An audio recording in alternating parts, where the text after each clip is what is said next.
Rob, I saw the article that you did on Maori TV, and how much of the trip is promotion of the fight? How much is it to follow your whakapapa? In my from me, most of the trip was just about me connecting with my culture, learning more about it, connecting and learning about my whakapapa and my iwi, and I did that. It was a complete success. I went and saw my aunties and uncles, and they laid it out to me. And then they went up me because they said, if you just called, I could have told you anyway. so I'm glad. I'm glad. I feel much more connected and stronger for it.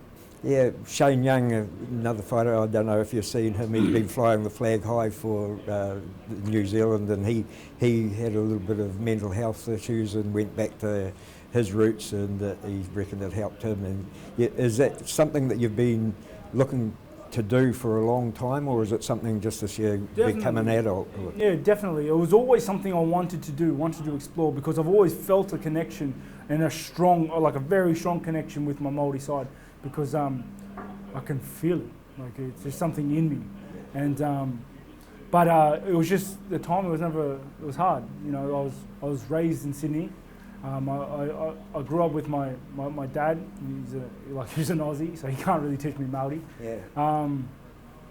And then I didn't have a lot of money, so I couldn't fly myself over here to learn. And then life kicks in, so trying to make a living.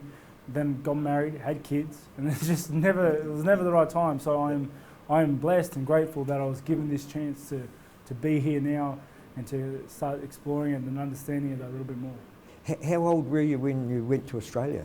9 months. Oh, okay, so you only know the land of spiders and snakes, basically. Yeah. Have you ever come over here before? I came here once when I was a kid for football, and it was a short trip, but I was just a kid. And second was for my fight here. I fought here last. Yeah. Your football, soccer, No, league? Rugby league, yeah. League. How old were you when you started playing that? 5, 6. And how did you get into the martial arts then? Well, my parents, my mum and dad put me in karate when I was young, 6, 7. And that's how I kicked off my martial arts career, and I just kind of continued with it. So you're in karate, and how did the change about? Was that all happen when you went on the TV show?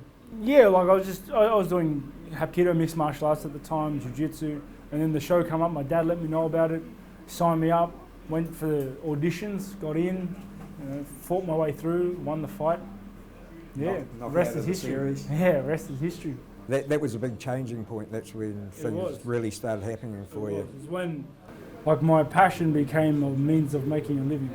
At the moment, you stand the 9 straight.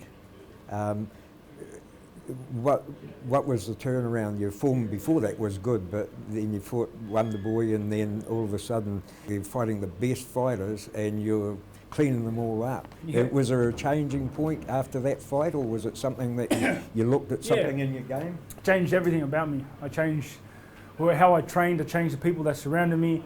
I changed how much I was traveling. I changed how much time I wanted to actually spend with my family, how important my family was to me.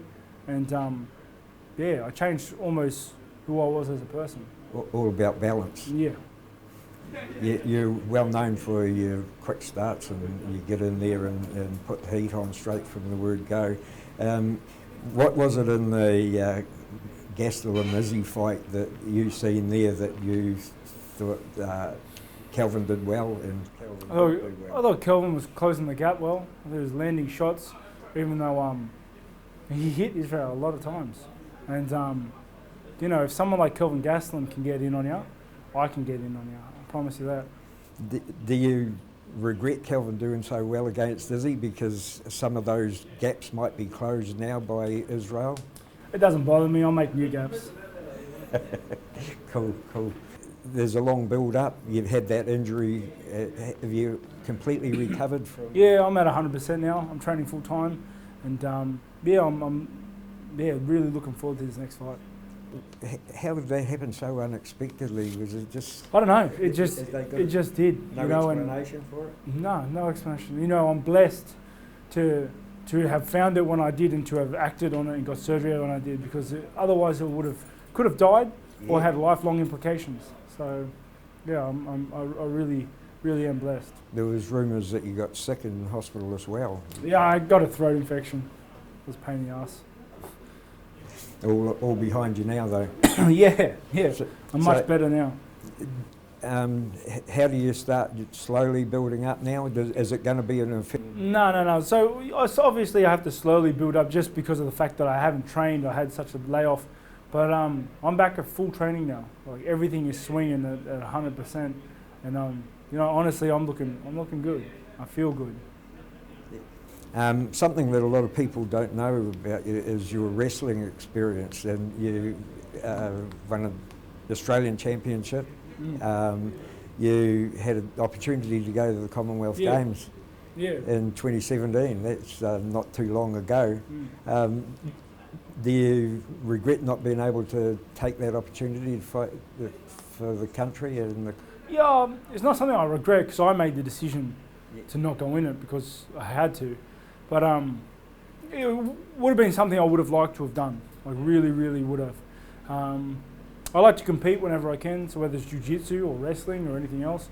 And one thing led to the other, and I would have loved to have represented the country in wrestling, but it is what it is. Yeah. Got to make a living. And the thing about it was 97 kgs. Right? Yeah.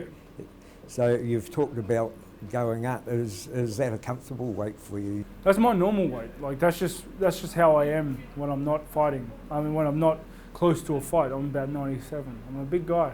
Yeah, although a big guy. I'm elusive. They can't tell. Yeah. Going up would be no bother for you then. Is that something that you're really serious about, or is that misquoted? Or I think I'd suffer from height, but if Mark Hunt can get up there, I can do it surely. Who knows? I may go up in the future, but we'll have to wait and see. Hey, you're here not only about the fight. You've got charities that you champion, and you're doing something with that here in New Zealand. They're not charities.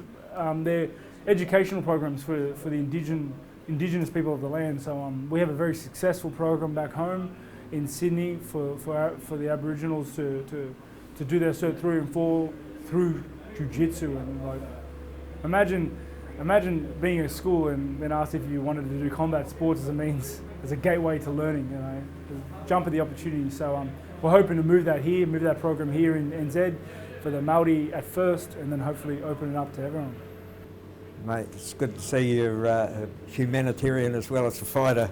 Appreciate it. Hey, thanks very much for your time. No, thank you. Okay. Thank you, mate. Cheers, mate. Thank you for all your work. Appreciate it. Cool, thanks.